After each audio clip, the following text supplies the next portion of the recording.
Okay, now we're ready to do a little painting. First you need your palette, and I'm using the inexpensive one, and some water, a pencil, and a piece of paper. Do not use your really good Arches 140-pound cold press for this because we are going to be just practicing today. All right, so the first thing I'm going to do is lightly draw a box. Don't have to measure it. You don't need a ruler, nothing. And in this box, we're going to do a wash. All right, so first thing I'm going to do is, before I paint, I'm going to use this spray bottle of water and spray my paints just to get them a little wet. If this would work, would be nice, because we know that water activates the paint. Okay, so pick any color you want, all right? Take a little bit of paint, and you're going to paint this very, very smoothly and solid, one stripe of color at a time. You want it to look flat and even as possible. And this is called a wash. It's going to be almost like painting a wall. Okay, nothing very creative about this. Just make it smooth and flat and even.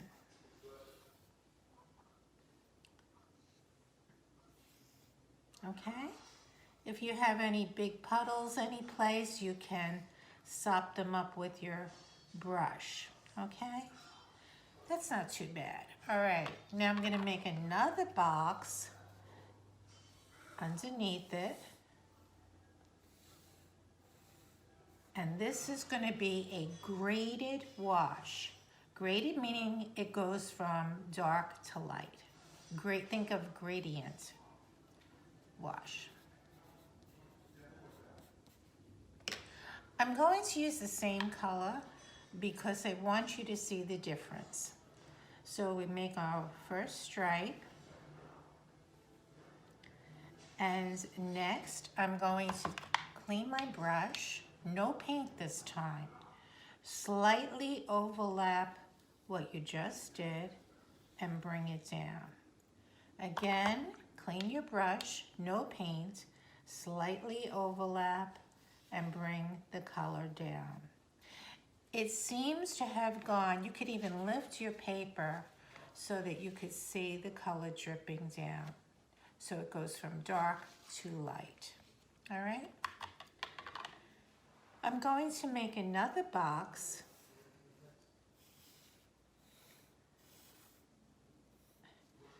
And this is going to be slightly different. Wet on wet. Okay? And all that means is I'm going to wet the paper, and you will notice that the paint will only travel to where the water is, where the paper is wet. It does not go out of the bounds of the water. So now you could use a couple of different colors that you think look nice together and just kind of drop them in and try some different ones to see how they look. If you use too many, they will probably all turn brown. But try maybe 3. Just kind of place them here and there. And then you're going to take your paper and tilt it in different directions and just watch the magic as the colors bleed together. Now, the reason I've showed these techniques is because we're now going to use them to create some flowers. It's springtime, tulips are coming up, and we're all stuck in the house. So let's try some tulips, okay?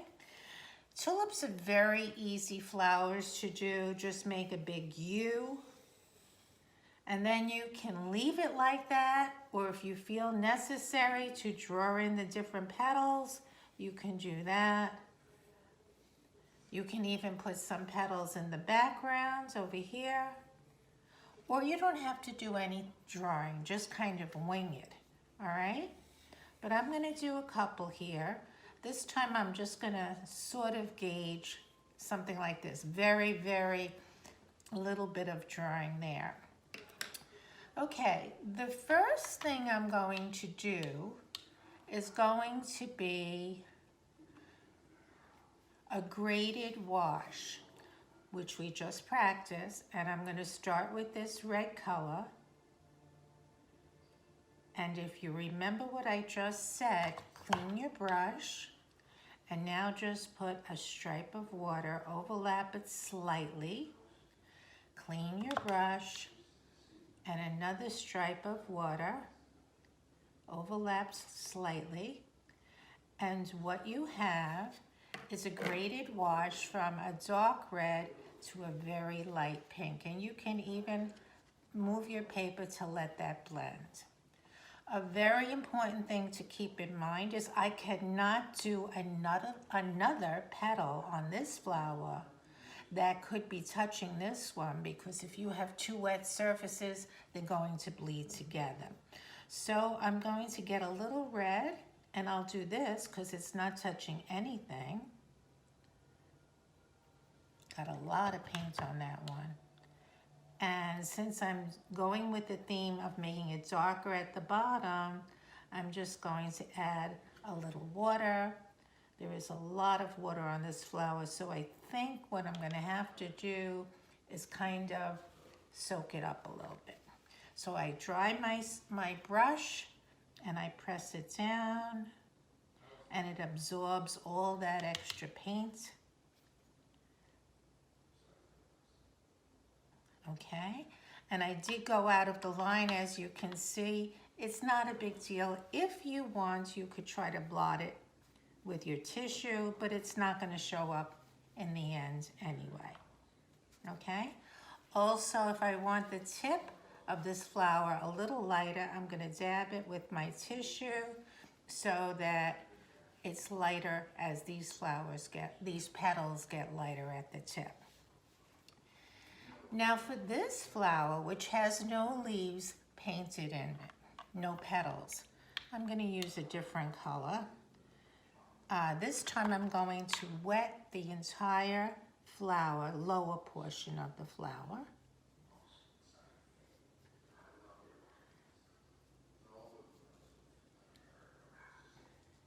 And if you leave a few spots undone and there's no water, that's okay. It kind of adds to the interest. This time I'm going to use this violet color and just kind of drop it in there like we did with the wet on wet wash. All right, not going to really paint it, just kind of let it do its own thing. Clean my brush, and maybe at the top of it, I think I'm going to try a little yellow.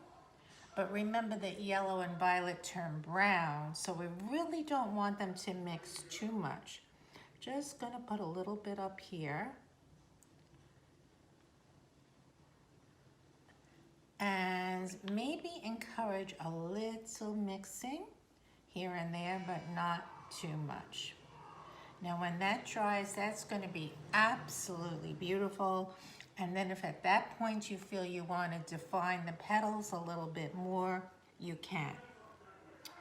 This petal is still kind of wet, but this, amazingly, is almost dry. But I think I'll wait a little bit longer before I do that. Let's do another flower. This time maybe the leaves are kind of, this one is a little more developed, so the leaves can be bending outward, because it's been blooming for quite a while. So we have another flower, and again, I'm going to start with, this time I think I'll do a little blue. It's one of my favorite colors. I'm going to start underneath here because I want it to be dark. The petal is flowing, bending over. So I'm making my darker part right over there.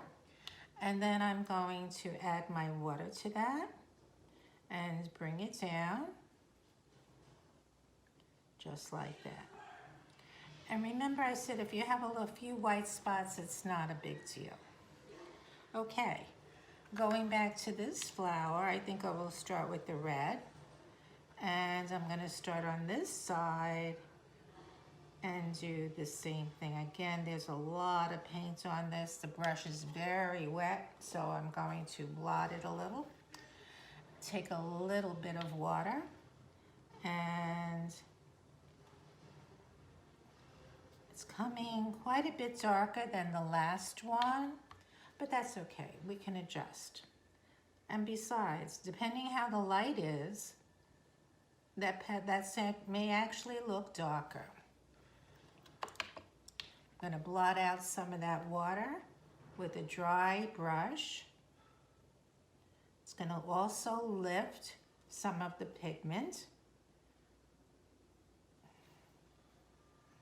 Clean it off.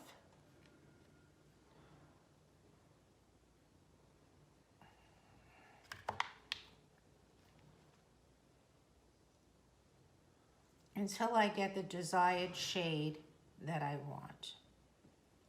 Okay? Now these actually have to dry a little bit before we start doing anything else. So while it's drying, let's talk about shades of green for the leaves. I'm going to go back to my sample sheet. And I like to do the green, especially when I'm using this kind of a palette, which most of you probably have. The green is beautiful, but it's not very realistic for any kind of foliage. I call it lollipop green. Here is my color wheel. And remember I said the colors opposite on the color wheel are complements. Think of Christmas, red and green. Or think of the Mets, blue and orange. Then we have yellow and purple. All right, we're talking about green. With the green, if we want to dull it down a little bit, we're going to add a tiny bit of the complement, which is red. So let's start off with some green. And this is a very, very beautiful green, as I said.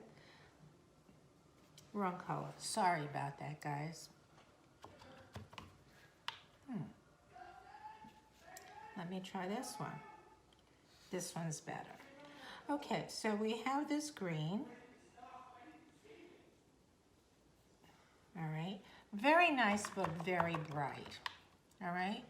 Let me take some of that green and put it on my palette, which happens to be the cover of your set. All right. Clean your brush. I'd like you to add just a tiny bit of red, not a whole lot, like a pinhead. And we're going to mix it in, and it's just going to dull down this green a little bit. You can see the difference. I don't have quite as much paint on, but the tone you can see is very different. More of a foresty green. Let's put more of this paint down here. All right. Now I'm going to add a little more red to it. This time I'll take 2 little specks. And look how the tone has changed again. And if I add more red to it, it's going to eventually start turning brown. You can still see a little green in there, but that's a lot. I added a lot of red, so it really turns brown pretty quickly. Another thing that you could do, that's to dull down your green. Sometimes the greens look very bright and they're yellow. Yellow green. So we're going to take some of this green. I'm going to put a tiny bit of red in it to dull it down.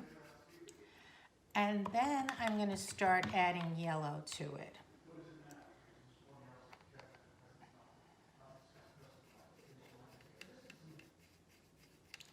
Now we have a yellow green.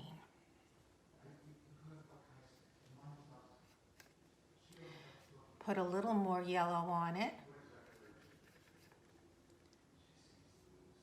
And you can see the difference in the colors. How you could take one color, add a little bit to it, and get a whole range of colors. So it's really not necessary for you to go out and buy 10 shades of green. Once you have the basic, you pretty much can make anything that you want. All right, let's go back to our flowers.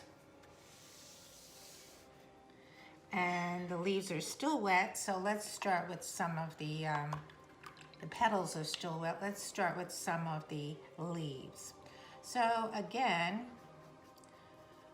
we can't touch anything that is already wet. So I'm just gonna start over here and put a stem, and maybe one over here, and we can put another one over there. Okay, how about some leaves? Usually at the top of the leaf, it can be maybe a little lighter, and at the bottom, it can get darker. So we put a little of that yellow green, and then clean my brush and put some of the darker green right up to it so it kind of bleeds together and blends. And if it needs a little help with that, go ahead and do that. Darker at the bottom, lighter at the top. We don't want to have a stripe, one side yellow green, the other side a different green. We want to kind of blend things, make them look like they're more in nature. Okay, I'll try another one just to show you this is going to be a different color green because there are so many colors that you can have. This time, I'm not even going to use the paint I mixed. I'm just going to go right into the yellow and put it down and let it mix itself right on the paper. That's kind of nice because you don't really know what's going to happen, and it's kind of fun to watch it do its own thing. That's actually my preference. Okay, let's let everything dry and then we'll come back. Out of all these pictures that I showed you, they're relatively simple. This one has no container. This one basically is just a simple vase with a little shading. And then this one has the watering can, which is a little bit more difficult. So in case you decide you want to do something like that, let me just show you the colors that you would need to use for the watering can to give it that kind of rusty metal look. Okay, so we're going to start first. This is definitely wet on wet. Wetting at one section at a time, because remember you cannot do one section next to another while the first one is still wet. So we're just going to wet this one section. I'll take a little brown, dab it in,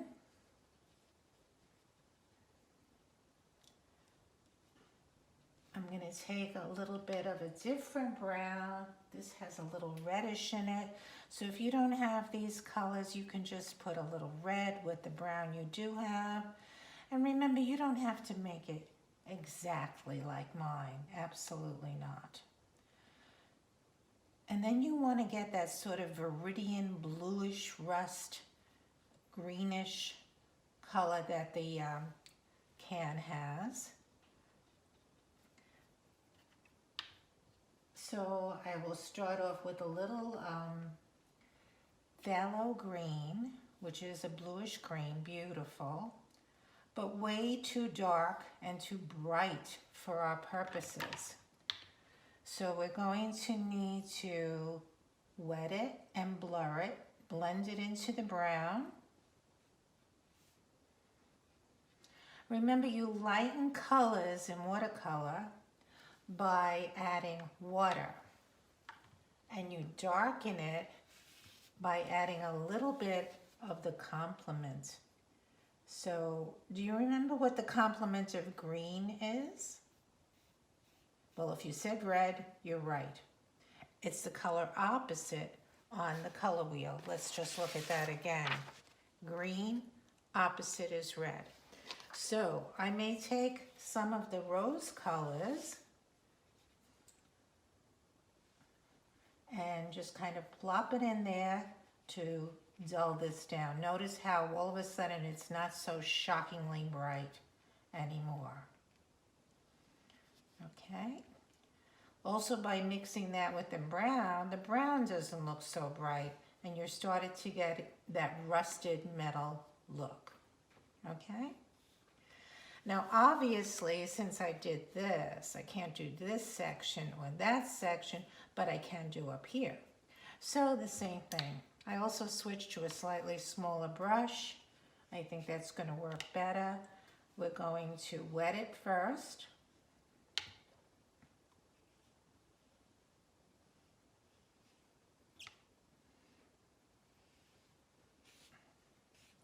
This doesn't have quite so much green, and the brown is not quite as dark. So make sure we have plenty of water so that it dilutes the color and it's not so harsh. If I put too much down, I'm just going to spread it out with more water. When you make a mistake in watercolor, 9 out of 10 times, if you blot it right away with a paper towel, it'll come up. And let me just show you, not that there's anything wrong with this, but I'm going to blot it, and it's almost as if I never even painted it.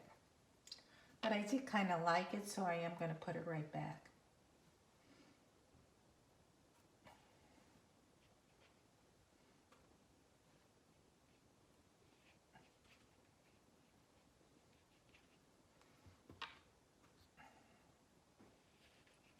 I do want to put a little bit of the green, but not nearly as much as I had in the other one. I think there's too much brown right over there, so I'm going to dry my brush and lift off the paint. Okay, so now we'll put a little of the green.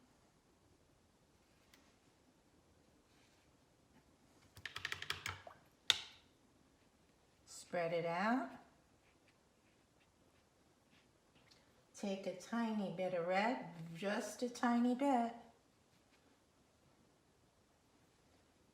just so you can dull down that green, and that's how you get the color of the metal. All right? When you do this, just make sure this is darker, and then this starts to get light, really light as it comes up to here, and then this is a little darker.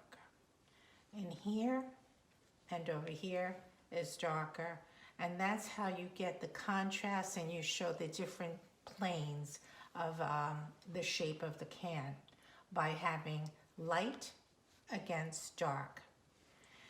If you're having trouble drawing this or any of the other pictures, remember to just send me an email and I will send you a template to draw it, in case drawing is not your thing.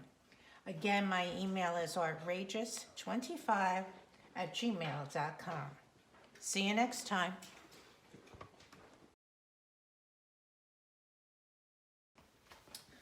Okay, so now we're back, and I gave you a couple of different options of how you could use your tulips to create your own picture. There was this one with the watering can, and there was the one with the plain flower pot, and then just the other one that was a bouquet. Since this is probably the most difficult, I'm going to demonstrate this first.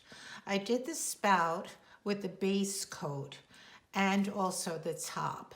Please notice that the way you show the difference is you have dark against light, light against dark, and then middle colors, middle tones against dark. And that's how you show the different shapes. So step number 1 is going to be to wet the entire surface where you want the paint to go.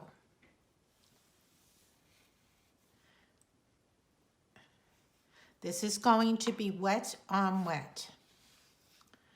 And you know I did these two areas and let them dry so that I could show you the biggest area now. The colors that we're going to use will be a little bit of brown, which I'm just going to kind of drop in. That looks very dark. So what I'm going to do is just add water. Remember, you lighten it by adding water, not white paint. Okay, we never use white paint. All right, and I'm going to use a little bit of burnt sienna, which is a reddish brown. For the reddish, if this was maybe a copper pot that is now getting rusty, turning green, this would be the color to use. All right, and in addition to this, I'm going to use a little phthalo green or Viridian, or if you're using that little children's watercolor set, it's not the regular green, it's the blue green right next to it. And just kind of plop it in there. You don't want it to be smooth, you want it to look a little irregular because it's not going to rust evenly. It's going to take its time, and some areas will be a little more, some will be a little less, just how the air oxidizes it, okay? So I'm going back, putting a little more browns in it, little burnt sienna, which is the reddish brown, and mush it around. Down here I'm going to put a little raw umber, which is the darker brown.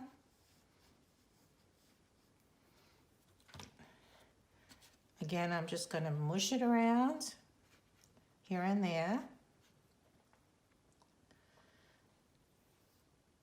All right. While that's drying, I'm going to do this area in here. I'm going to use a smaller brush. Clean this off first. And I'm going to use a little Payne's Gray, which looks like black.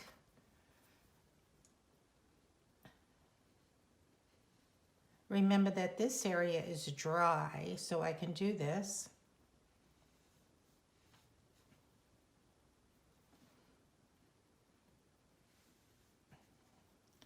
Add some water to that immediately. And it's not all Payne's Gray. It does have some brown in it.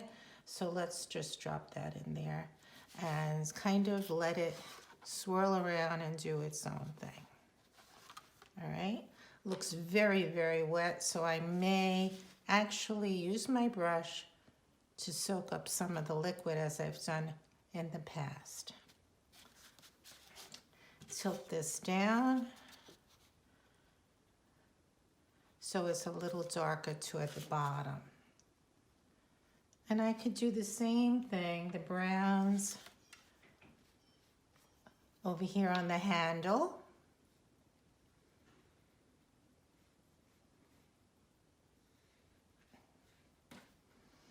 A little Payne's Gray near the bottom. Remember, Payne's Gray looks like black. And some of the phthalo green or Viridian to mix in with that. Now I'd like to show you, since this is dry, how to get that more mottled look, which is a second layer of color. I'm going to put some of that burnt sienna, the reddish brown, here and there. It's another layer because I don't want it to look so very nice and smooth and perfect, because it's not. It's just oxidizing with the air and kind of irregularly. Just kind of happens in one spot instead of the whole thing. Put a little bit more down here. Now I have to be careful because this is wet, so this is probably going to bleed, but I just wanted to give you an idea of what to do. A little of the darker color, and so on and so forth. maybe a little bit, tiny bit more of the green.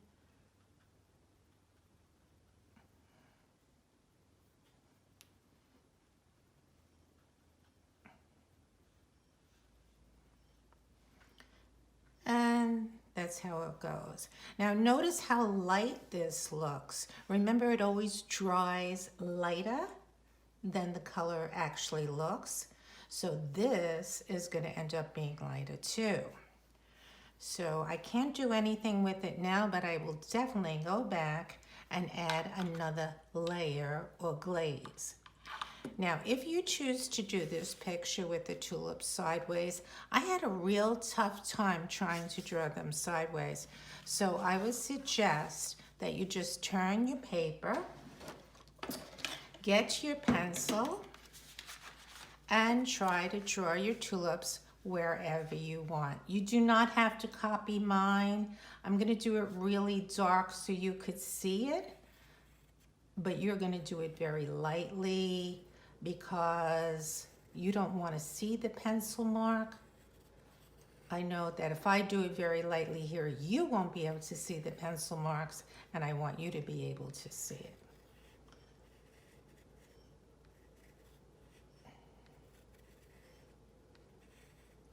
And we know with the other tulips, we did not put the little pistons and stamens that are coming up, but you certainly can do that. If I want another tulip behind it, I might have something like this.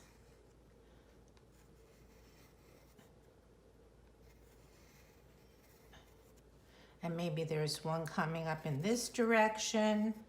It really doesn't matter. If you took a bunch of tulips and threw them on the table, how would they fall? You don't know. If you want to overlap one behind the watering can, you can do that, or you could put one here.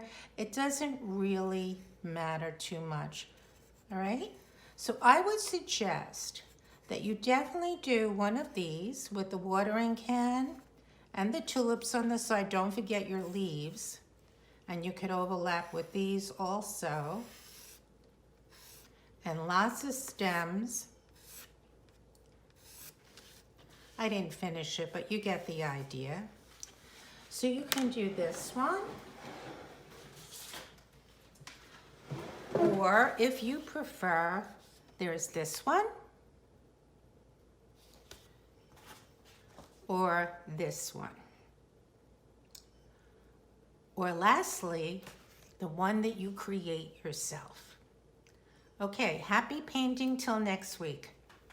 Thank you and bye-bye.